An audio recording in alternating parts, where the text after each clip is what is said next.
December 16, 1999. Inside a quiet office in Greenwich, Connecticut,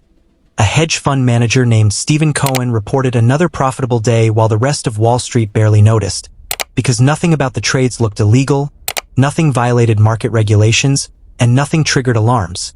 Yet over the next 2 decades, this same operation would generate tens of billions of dollars, attract repeated federal investigations, and force regulators to confront a deeply uncomfortable question: what if the most powerful financial crime isn't committed by breaking the law, but by mastering it so completely that enforcement becomes impossible?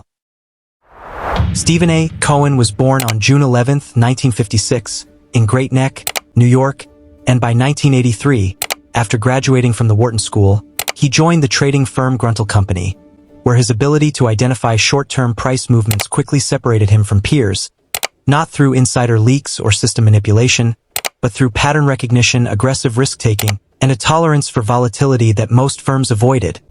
laying the groundwork for a career that would later force regulators to ask whether extraordinary consistency itself could be suspicious.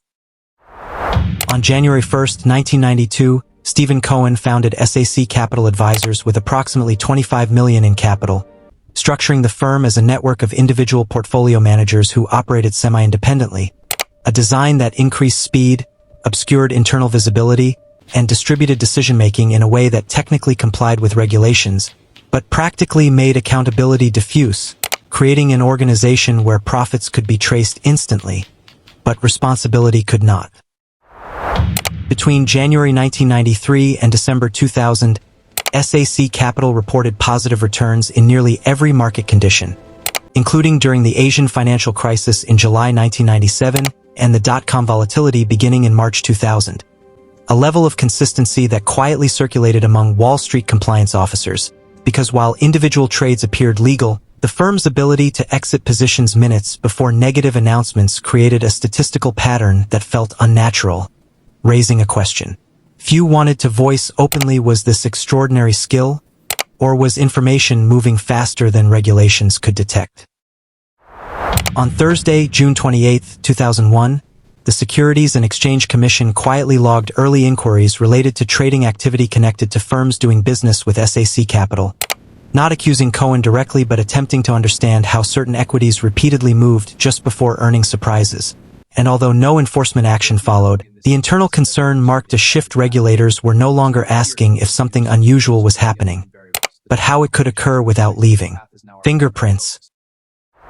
From 2002 through 2006, SAC Capital expanded aggressively, hiring dozens of portfolio managers from competing firms, many bringing personal analyst networks with them, a structure that allowed information to move horizontally rather than upward,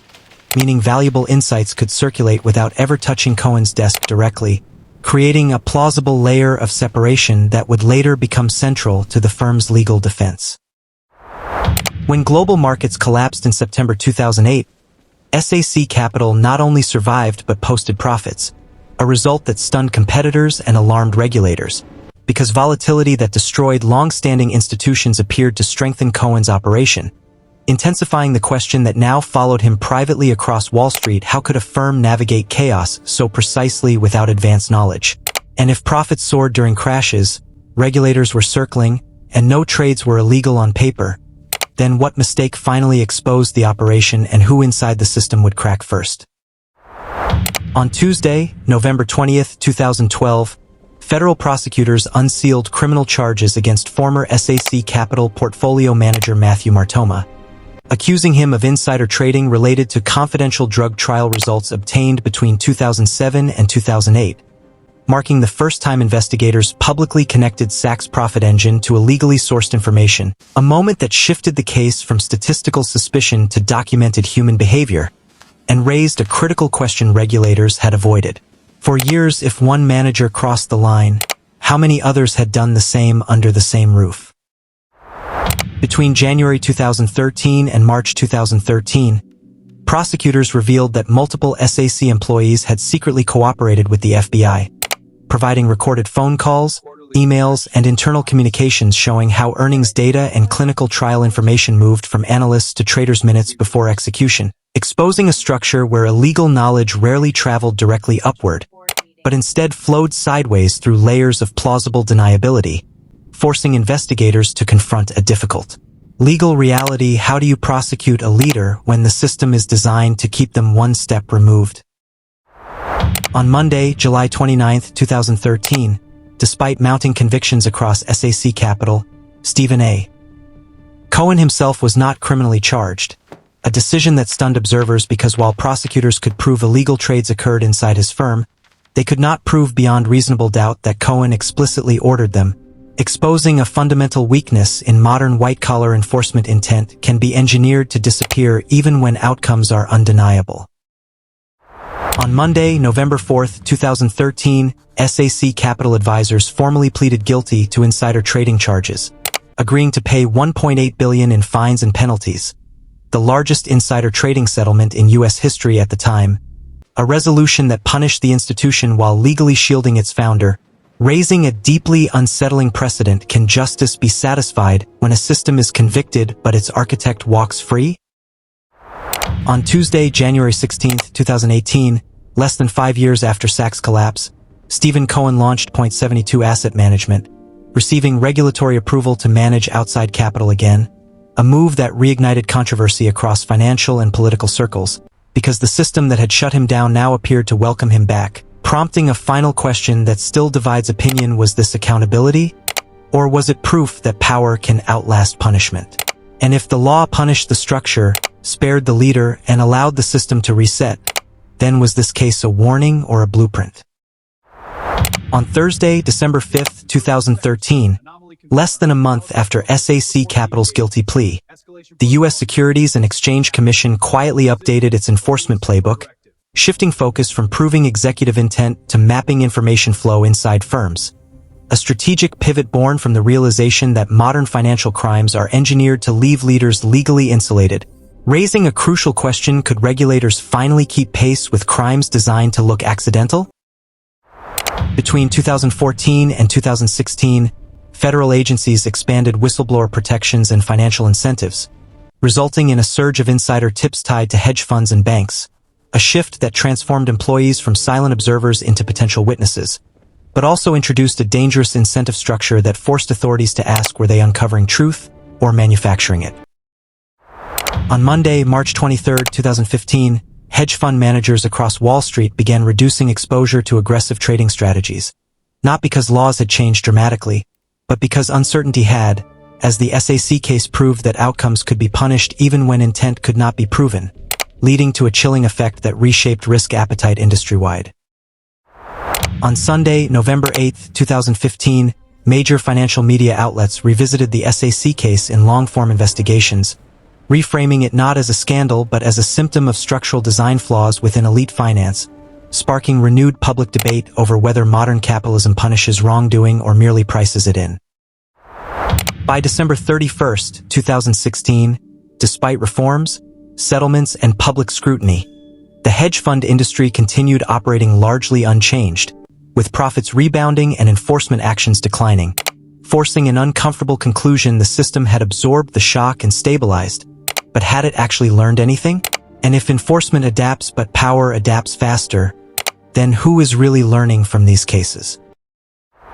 On Tuesday, April 12, 2016, senior officials inside the U.S. Department of Justice approved internal guidance instructing prosecutors to prioritize corporate cooperation over executive convictions in complex financial cases.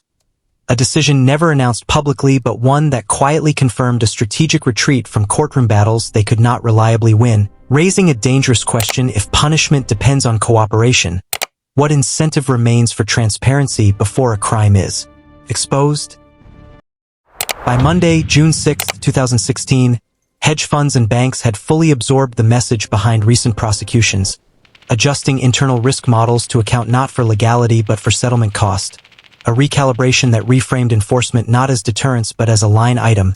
prompting a chilling realization: had crime become just another operating expense?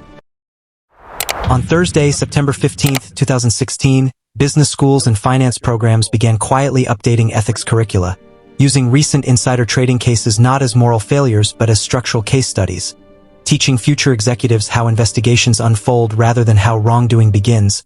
leaving one uncomfortable question: were institutions training leaders to avoid crime or to survive it? By January 22, 2017, public polling showed a measurable decline in trust toward financial regulators and large institutions,